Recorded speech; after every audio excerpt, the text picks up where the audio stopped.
Hello बच्चों, स्वागत है आप सबों का फिर से आपके अपने चैनल जीनियस कैंपस पर। मेरा नाम है अमित और मैं आज आप लोगों को बतला रहा हूँ क्लास 9th का मैथ एक्सरसाइज 1.5 4 तक हम लोग कंप्लीट कर चुके हैं। आज बारी है एक्सरसाइज 1.5 के बारे में। तो सबसे पहले अगर आप चैनल को सब्सक्राइब नहीं किए हैं तो चैनल को सब्सक्राइब कर दें और अपने दोस्तों के पास शेयर ज़रूर कर दें।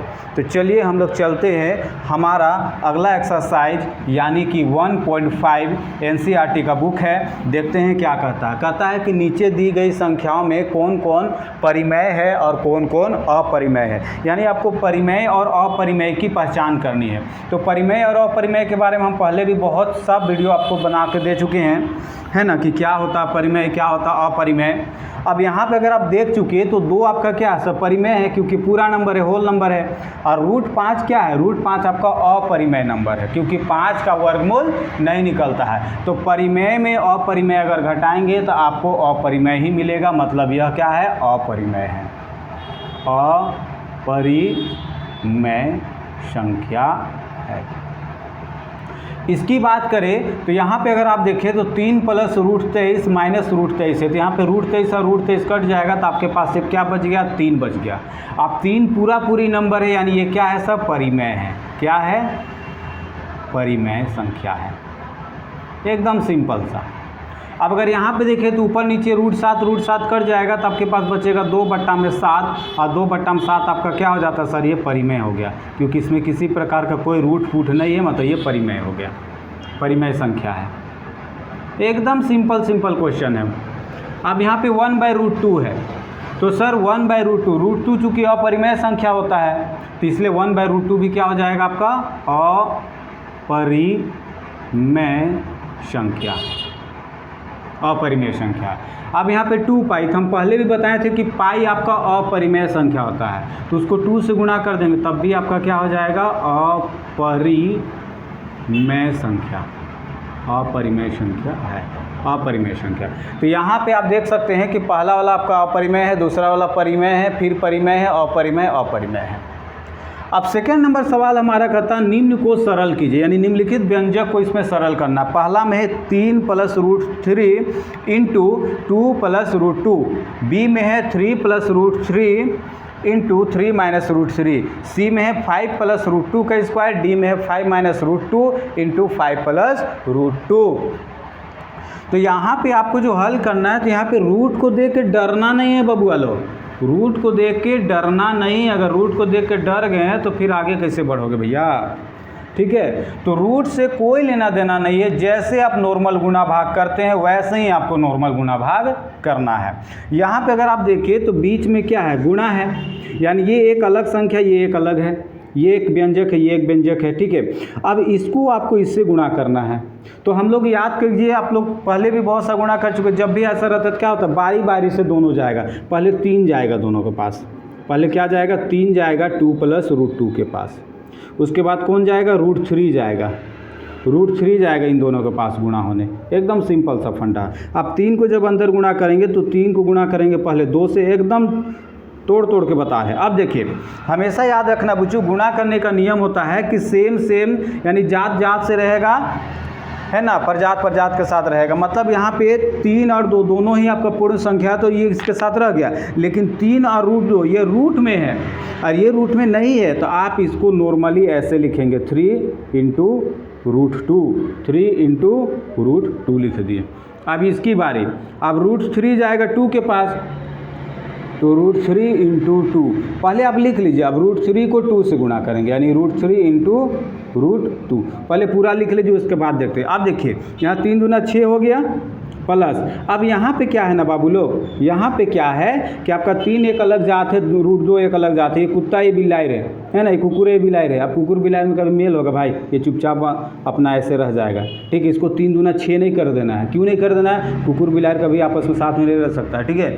अब यहाँ पे देखिए, यहाँ पे वही चीज़ है, कुकुर बिलाई रहे, ठीक है। तो आपका 2 और √3 अपना रह जाएगा। इसको आपस में 3 दूना 6 नहीं कर देना है। हाँ, लेकिन यहाँ पे देखिए दोनों सेम दोनों बिलाई रहे साथ के।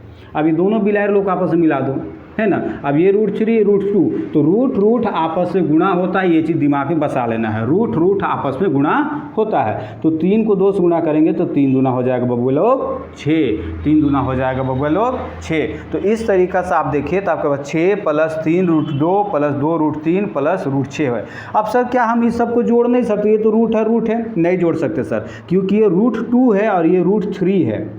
तो अगर हाँ ये भी √2 और ये भी √2 रहता तो हम दोनों को जोड़ देते, लेकिन चूंकि दोनों अलग अलग जात का है, ये √2 है और ये √3 दोनों अलग अलग है, तो आप इसको जोड़ नहीं सकते हैं। ये हो गया हमारा पहला नंबर का सवाल, ठीक है। अब अगर हम दूसरा नंबर के बारे में बात करें, बी नंबर को हल करें, बी नंबर हमारे पास यहाँ देखिए हल कर रहे हैं। तो बी नंबर में क्या है, 3 + √3 × 3 - √3 है। अब इसको भी आप ऐसे ही करेंगे, आप क्या करेंगे, 3 को पहले दोनों के पास भेजिए, 3 को पहले इन दोनों के पास भेजिए, 3 - √3 के पास, उसके बाद प्लस √3 को दोनों के पास भेजिए। तो ये हो जाएगा आपका लंबा चौड़ा गुना। क्या हो जाएगा, लंबा चौड़ा, वही प्रोसेस जो पहला किए। फिर 3 × 9 करेंगे, 3 इससे गुणा होगा, फिर वही सेम प्रोसेस। देखिए हम एक बार इससे भी बता देते हैं, 3 के पास जाएगा तो 3 × 9 हो गया, अब माइनस ये 3 और ये √3 नहीं होगा क्योंकि कुकुर बिलार आपस में नहीं मिलेंगे, तो 3 √3 रह जाएगा, ठीक है।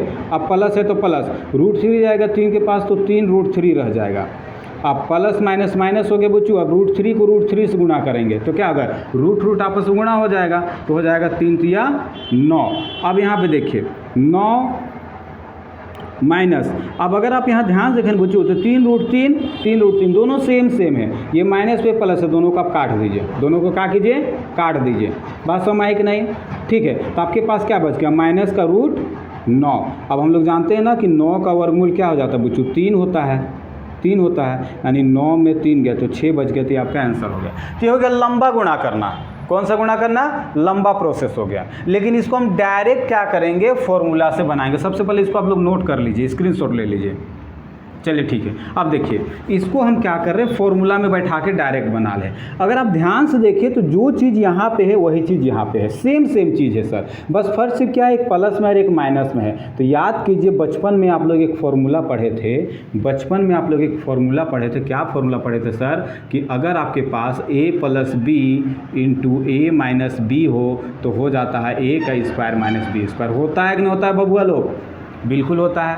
तो यहाँ देखिए a + b a - b है, तो आप सीधी लिखेंगे a² यानी कि 3 का स्क्वायर माइनस b का स्क्वायर यानी कि √3 तो आप यहाँ बगल में फॉर्मूला लिख देंगे, चौकी, खटिया पटिया चौकी है कि नहीं, चौकी नहीं होता चूकी होता है ना। क्या होता है बच्चों लोग, a + b × a - b = a² - b² हो जाता है, एकदम डिवाइड होगा। हम इसको बंद करके रख दीजिए। अब यहाँ देखिए 3 का स्क्वायर करेंगे सर, 3 × में हो जाता है 9। अब माइनस यहाँ क्या है, √3 को स्क्वायर करेंगे, √3 को 2 बार गुणा करना है सर, √3 को क्या करना है, 2 बार गुणा करना है। तो जैसे कि हम बताएं √3 को 2 बार गुणा, देखिए अगर सेम नंबर हो और उसको 2 बार गुणा करना रूट में है तो रूट हट जाएगा, यानी कि √3 मिलके क्या हो जाएगा आपके पास, 3 हो जाएगा सर। ऐसे भी देखिए बच्चों √3 3 × 9 हो गया, रूट के अंदर 9 और 9 का वर्गमूल क्या हो जाता है, 3 हो जाता है। एकदम सिंपल सा तो फंडा है भैया। तो क्या हो जाएगा, 6 आपका आंसर हो गया। 6 आपका क्या हो गया बबुआ लोग, आंसर हो गया। अब बारी हमारा सी नंबर का, तो चलिए जल्दी से ऊपर का नोट कर लिए हैं, स्क्रीनशॉट ले लिए हैं। अब ऊपर का हम मिटाते हैं, सी नंबर को हम ऊपर बनाते हैं। चलिए ध्यान देखिए, यहाँ पे सी नंबर को ऊपर हम लोग बनाएंगे, ठीक है। देखिए तो सी नंबर में हमारा सवाल है 5 + √2, 5 + √2 का स्क्वायर है। √2 का क्या है बबुआ लोग, स्क्वायर है। अब स्क्वायर तो स्क्वायर है, तो स्क्वायर मतलब क्या है, इसको 2 बार, यानी इसको देखिए अब इसको तो एक ऐसे लिख सकते हैं, पहला चीज आप लिख सकते हैं 5 + √2 और 5 + √2, ऐसा आप 2 बार लिख के फिर 5 को दोनों पास भेजिएगा, फिर √2 को दोनों पास भेजिएगा। इसी तरीके से आप आगे बढ़ के बना सकते हैं। लेकिन आपको इतना लंबा चौड़ा प्रोसेस क्यों करना है, जब ये फॉर्मूला में दिख रहा है, क्या फॉर्मूला में सर, a + b का होल स्क्वायर। तो a + b का होल स्क्वायर क्या होता है सर, a का स्क्वायर, यहाँ पर लिख दीजिए, चूँकि a + b का जो होल स्क्वायर होता है वो हो जाता है a का स्क्वायर + 2ab + b का स्क्वायर। होता है कि नहीं भैया, बिल्कुल होता है सर। तो a का स्थान पे 5 है सर, तो 5 के स्क्वायर कर दिए +2 अपना, फिर ए का स्थान पे 5 है सर 5 लिख दीजिए, इंटू बी का स्थान पे √2 है सर तो √2 लिख दीजिए, प्लस है तो प्लस सर उसका बी के स्थान पे √2 है सर, स्क्वायर है तो स्क्वायर कर दीजिए, एकदम सिंपल। अब 5 को 2 बार करेंगे सर 5 × 5 = 25 हो जाएगा। अब यहाँ पे 2 × 5 = 10 और ये √2 अपना हो जाएगा, है ना। अब यहाँ पे √2 को 2 बार गुणा करना है, तो जैसा कि हम बताएं अगर सेम नंबर हो और रूट में हो 2 बार गुणा करना है तो रूट हट जाएगा, सिर्फ 2 लिखाएगा आपके पास। कैसे सर, 2 दूना 4 हो गया और 4 का वर्गमूल क्या हो जाता है, 2 हो जाता है। तो आप देखिए 25 और 2 क्या हो गया सर, 25 और 2 सर 27 हो जाता है। इसको कौन नहीं जानता सर, भगलोले आदमी नहीं जानेगा। बस हो गया 27 और 10 √2 अपना, ये हो गया आपका सुंदर सा आंसर, ANS आंसर, है कि नहीं। चलिए अब सी हो गया भैया। अब बचा हमारे पास डी नंबर। कौन सा नंबर बबुआ लोग, डी नंबर। चलिए डी नंबर को देखते हैं। तो डी नंबर में 5 - √2 इंटू 5 प्लस का √2 है। अब फिर वही बच्चा है, आप चाहे तो 5 को पहले इन दोनों के पास भेजिए, उसके बाद √2 को दोनों के पास भेजिए। और उतना लंबा चौड़ा प्रोसेस क्यों करना सर, अभी हम लोग फॉर्मूला देखिए a + b × a - b = a² - b², वही चीज़ तो है, बस प्लस वाला बाद में माइनस वाला पहले है। तो क्या दिक्कत है, a - b × a + b, तो क्या होता है a - b × a + b का हो गया a का स्क्वायर माइनस b का स्क्वायर, तो b का स्थान पर √2 है सर। आप यहाँ फिर से फॉर्मूला लिख दीजिए, चूँकि a - b into a + b = a² - b²। तो 5 का स्क्वायर हो गया सर 25 और यहाँ √2 को 2 बार गुणा करेंगे तो 2 हो जाएगा सर। तो 25 में 2 हो गया तो आपके पास आंसर क्या आ गया, 23 आ गया। आंसर क्या आ गया, 23 आ गया। तो ये इस तरीक़ा से हमारा सवाल है। अच्छा, अब अगला सवाल हमारे पास तीसरा नंबर है। तीसरा नंबर सवाल चूँकि लंबा है इसलिए हम इसको नहीं लिख रहे हैं, इसको हम डायरेक्ट समझाते हैं। कहता है कि यदि आपको याद है पाई को एक वृत्त की परिधि और उसके व्यास के अनुपात में परिभाषित किया जाता है। इस चीज़ को एकदम अच्छे से समझने का कोशिश कीजिए। देखिए आप लोग शायद पाई को नहीं जानते हैं, लेकिन 8 क्लास में आप लोग पढ़ चुके होंगे कि पाई ना होता है बच्चों, पाई जो होता है किसी भी वृत्त का जो व्यास होता है, किसी भी वृत्त का जो व्यास होता है और उसकी जो परिधि होती है, तो परिधि और व्यास को जब भाग दे दिया जाता है ना तो जो वैल्यू आता है उसी को हम लोग पाई कहते हैं। यानी ऊपर लिखेंगे परिधि और नीचे लिखेंगे व्यास, यानी पाई का बराबर, पाई मतलब होता है परिधि बटा में व्यास। यानी किसी भी वृत्त का जो टोटल परिधि होगा उसको आपको ऊपर लिख देना है और उसके व्यास को नीचे लिख देना। दोनों को जब भाग दीजिएगा ना तो जो वैल्यू आएगा ना वही पाई होता है बिचवा लोग। परिधि क्या होता है आप लोग सबको जानते होंगे, परिधि का मतलब होगा सर यहाँ से यहाँ तक का टोटल लंबाई, ठीक है। अब परिधि का फॉर्मूला हम लोग जानते हैं सर 2πr होता है। अब व्यास, व्यास का मतलब होता है सर केंद्र से गुजरने वाला एक लंबी रेखा जिसका फॉर्मूला 2r होता है सर। तो 2r कट गया, बच गया पाई।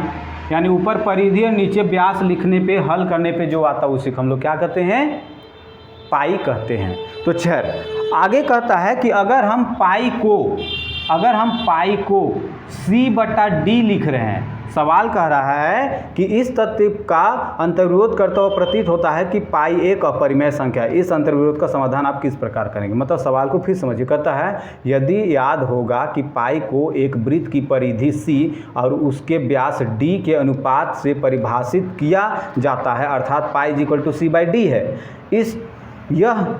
इस तथ्य का अंतर्विरोध करता हुआ प्रतीत होता है कि पाई अपरिमेय है। इस अंतर्विरोध का समाधान आप किस प्रकार से करेंगे, मतलब इसका समाधान आप कैसे करेंगे, सो कह रहा है बबुआ लोग, सो कह रहा है। तो सवाल क्या है आप अच्छी तरीक़ा से समझ गए।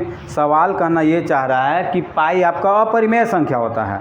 पाई आपका क्या है बबुआ लोग, अपरिमेय संख्या होता है। लेकिन पाई को हम यहाँ पे तो बट्टा के रूप में लिख रहे हैं c/d के रूप में।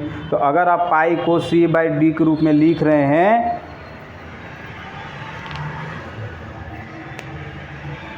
अगर पाई को आप c/d के रूप में लिख रहे हैं तब तो ये परिमेय हो गया, क्योंकि हम लोग जिसको बट्टा के रूप लिख सके परिमेय है, तो पाई यहाँ बट्टा के रूप में लिखा है मतलब ये परिमेय हो गया, है कि नहीं।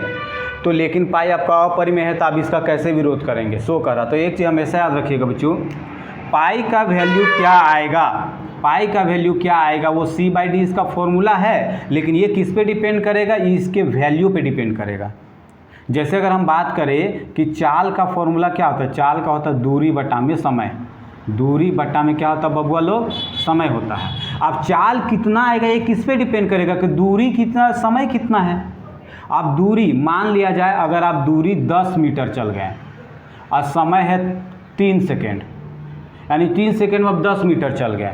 अब 10 को अगर आप 3 से भाग देंगे, अभी 10/3 तो आपको परिमेय लग रहा है, लेकिन अगर आप 10 को 3 से भाग दे के देखिए तो 3 तिया 9 हो गया सर, बचा 1 पॉइंट लगा के 0, फिर 3 तिया 9 हो गया सर, बचा 1 पॉइंट लगा के 0, तो ये 3 3 3 ये तो बढ़ता ना जा रहा है, तो ये बढ़ता जा रहा है। तो ये आखिर ये डिपेंड किस पे करता है, तो डिपेंड करता है इसके वैल्यू पे कि वैल्यू क्या आएगा, यानी कि दूरी और समय का वैल्यू जो रहेगा उसी के आधार पे चाल हमारा निकलेगा।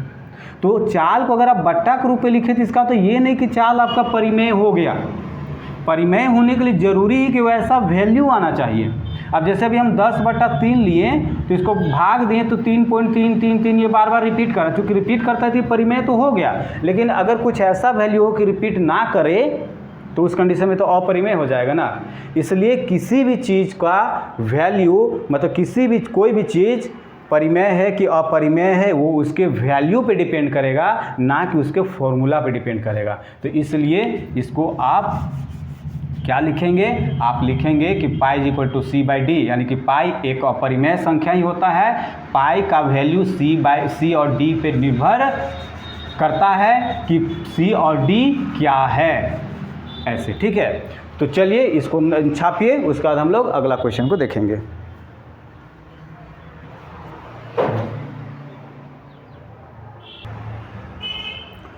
अगला सवाल है हमारे पास, √9.3 को संख्या रेखा पर निरूपित कीजिए। √9.3 को संख्या रेखा पर निरूपित कीजिए। देखिए बच्चों, अगर आपको 3 को संख्या रेखा पर निरूपित करने बोलता तब आराम से कर देते ना, या अगर सिर्फ √9 को भी बोलता तब भी कर देते। √9 को हो जाता 3 तो अब 3 को आराम से दिखा देते हैं। लेकिन यहाँ पे बात हो रही है 9.3 यानी √9.3 का। तो जब भी कुछ ऐसा सवाल हो ना तो आपको करना कुछ नहीं है। देखिए 9.3 है ना, 9.3 है, क्या बच्चों लोग 9.3। तो आपको क्या करना, सबसे पहले 9 सेंटीमीटर यानी कि 9.3 है तो 9.3 सेंटीमीटर का लंबा एक लाइन ले लेना। आपको 9.3 सेंटीमीटर लंबा क्या करेंगे, आप एक लाइन ले लेंगे। सबसे पहले आप एक ऐसे लाइन खींचेंगे, है ना, और यहाँ पे 0 है, 1 2 3 4 5 6 7 8 9, 9.3 सपोज कीजिए यहाँ पे आ गया, ठीक है। तो इसको लिखने की ज़रूरत नहीं हमको, तो ये मान लिया जाएगा A है और ये आपका क्या है B है, तो ये आपका B यहाँ से यहाँ तक कितना हो गया बबुआ लोग, ये आपका यहाँ से यहाँ तक हो गया 9.3। ये 9.3 सेंटीमीटर आप ले लिए, क्या ले लिए 9.3 सेंटीमीटर। याद रहे आपको जितना भी जिसको भी संख्या रेखा पे दिखाना है उतना सेंटीमीटर लंबा आपको एक रेखा ले लेना है। 9.3 को दिखाना है तो 9.3 आप स्केल से खींच लेंगे। अब यहाँ पे आएगा उससे फिर आप 1 सेंटीमीटर और बढ़ा देंगे, उससे 1 सेंटीमीटर मतलब जितना जितना दूरी लिए हैं उससे 1 और आप बढ़ा देंगे, हमेशा यही करेंगे, ठीक है। उससे 1 बढ़ा देंगे तो ये आ गया, इसको आप C मान लिए, ये आ गया, इसको आप क्या मान लिए बच्चों लोग, C मान लिए। अब क्या करेंगे, यहाँ से यहाँ तक का जो लाइन है यानी O से लेके यानी कि A से लेके C तक का जो दूरी है, अब उसको अब आधा कर देंगे। क्या करेंगे, आधा। तो आधा कैसे किया जाता है बच्चों, आधा करने के लिए आप कंपास लेंगे, कंपास से क्या करेंगे, कंपास पर पेंसिल को डालेंगे और कोई भी चाप लेके इधर से इस 0 पे लेकर के आप ऐसे पॉइंट यहाँ से काटेंगे और नीचे से ऐसे पॉइंट काटेंगे, ठीक है। फिर उसके बाद यहाँ से भी ऐसे काटेंगे और इधर से भी काटेंगे, जहाँ पे दोनों का टान बिंदु मिलेगा वही ठीक बीच का बिंदु हो जाएगा।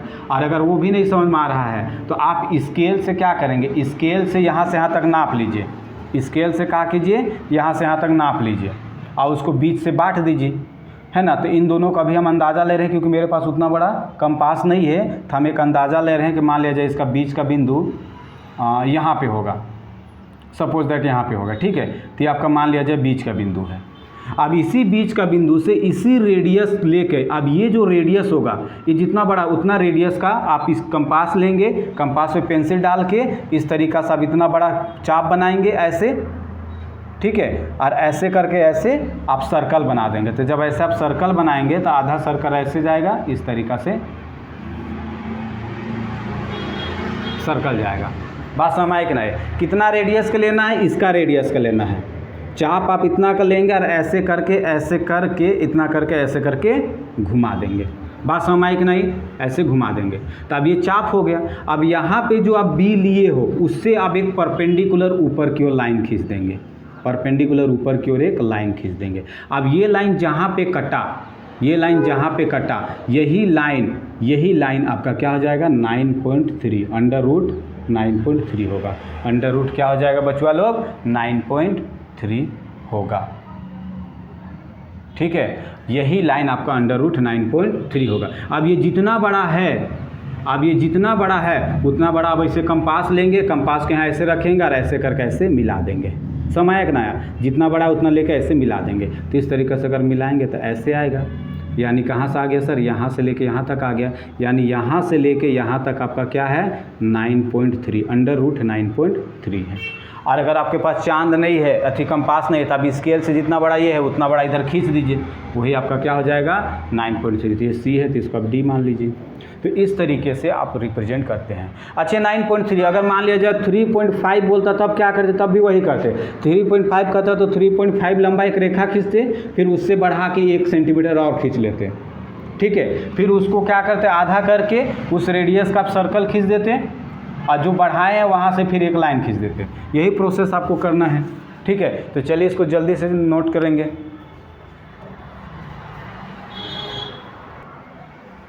अब इसमें आपको कह रहा कि हरों का परिमेयकरण करें, यानी रेशनलाइजेशन करना है। तो हमेशा याद रखना ना बबुआ लोग, कभी भी आप कहीं पे कोई संख्या को हल किए और मान लीजिए जब बट्टा में अगर रूट आ गया तो बट्टा में कभी भी रूट को नहीं छोड़ा जाता है, बट्टा से रूट को हटाया जाता है। तो बट्टा से रूट को हटाने का प्रक्रिया ही परिमेयकरण है। तो हमेशा याद रखिए जहाँ दिखे मरण वहीं करे परिमेयकरण। ठीक है, अब आपको परिमेयकरण करना है तो परिमेयकरण करने का क्या नियम है। परिमेयकरण का मतलब होता है नीचे का जो रूट है उसको हटाना है, नीचे का जो रूट है उसको हटाना है। तो पहला देखिए, तो नीचे का रूट हटाने के लिए एक चीज़ तो जानते हैं सर, अगर सेम संख्या, अगर रूट में कोई संख्या सेम हो तो उसका मतलब हो गया रूट खत्म और 7 बचेगा। यानी अगर रूट 7 है नीचे तो उससे रूट हटाने के लिए और एक हमको रूट 7 लाना होगा, तब ना रूट 7 और रूट 7 मिलकर 7 हो जाएगा, तो रूट हट जाएगा। तो इसका मतलब साफ है सर, कभी भी अगर आपको हर परिमेयकरण करना हो तो जितना संख्या नीचे है वही संख्या से आपको ऊपर नीचे गुणा कर देना है, वही संख्या से आपको ऊपर नीचे गुणा कर देना है। तो ऊपर एक को रूट 7 से गुणा करेंगे तो ऊपर हो जाएगा रूट 7 और नीचे रूट 7 और रूट 7 मिलकर 7 हो जाएगी। हो गया आंसर, सुंदर सा। ठीक है, अब यहाँ की बारी देखिए। अब यहाँ पे क्या है कि सर यहाँ पे तो एक ही था लेकिन अब यहाँ 2 है और बीच में माइनस है। तो ऐसा नियम कहता है कि अगर कभी भी बट्टा में रूट हो और बीच में प्लस या माइनस हो तो आपको क्या करना, उसका उल्टा चिन्ह से गुणा करना है, गुणा और भाग करना है। कहने का मतलब है कि अगर एक बट्टा में रूट 7 माइनस रूट 6 है तो इसका मतलब माइनस में है तो आपको प्लस में गुणा करना है, यानी रूट 7 प्लस रूट 6 बटा रूट 7 प्लस रूट 6 है ना। यानी अगर माइनस में है तो प्लस से गुणा करेंगे आप ऊपर नीचे, अब प्लस में रहता तो माइनस से गुणा करते ऊपर नीचे, एकदम सिंपल है। अब देखिए ऊपर को ऊपर से गुणा तो एक को इससे गुणा करेंगे तो वही हो जाएगा सर रूट 7 प्लस रूट 6 हो जाएगा। अब नीचे अगर आप ध्यान से देखिए तो जो चीज़ है वही चीज़ यहाँ सेम है। तो क्या है, बस a minus B a plus B. तो a minus B a plus B का क्या हो जाता है, a का स्क्वायर माइनस b का स्क्वायर हो जाता है, होता है कि नहीं बबुआ।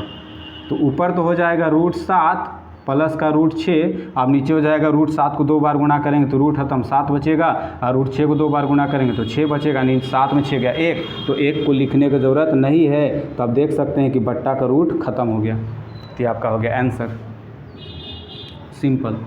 ठीक उसी तरीक़े से अब इसको हम लोग करेंगे। अब यहाँ नीचे क्या में है सर, प्लस में है, तो प्लस में है तो आपको माइनस के साथ गुणा करना है।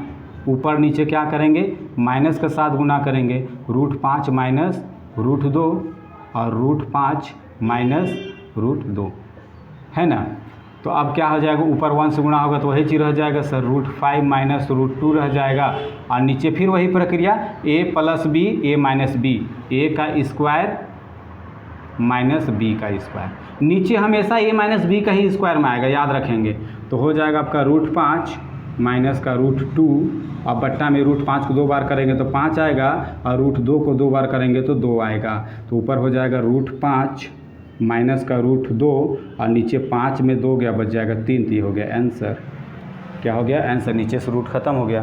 तो यहाँ भी आपको सेम प्रोसेस करना है सर, है ना। अभी आपका माइनस में है तो प्लस के साथ आप गुणा करेंगे तो √7 माइनस 2 है, 2 में रूट नहीं है तो क्या करेंगे, √7 माइनस है तो प्लस कर देंगे। चिन्ह क्यों बदलते हैं? ताकि फॉर्मूला में आ जाए।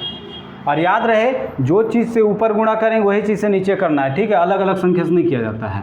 तो ऊपर हो जाएगा √7 + 2 और नीचे फिर वही a minus B a plus B, a का स्क्वायर यानी √7 के स्क्वायर माइनस b के स्क्वायर यानी कि 2 का स्क्वायर।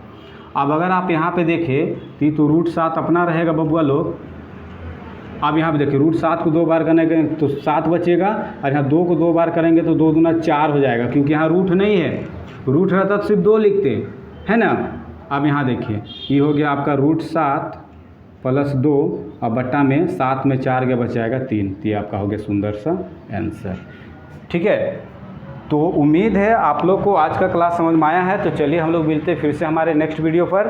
तब तक के लिए हंसते रहिए, खेलते रहिए, पढ़ते रहिए। जय हिंद।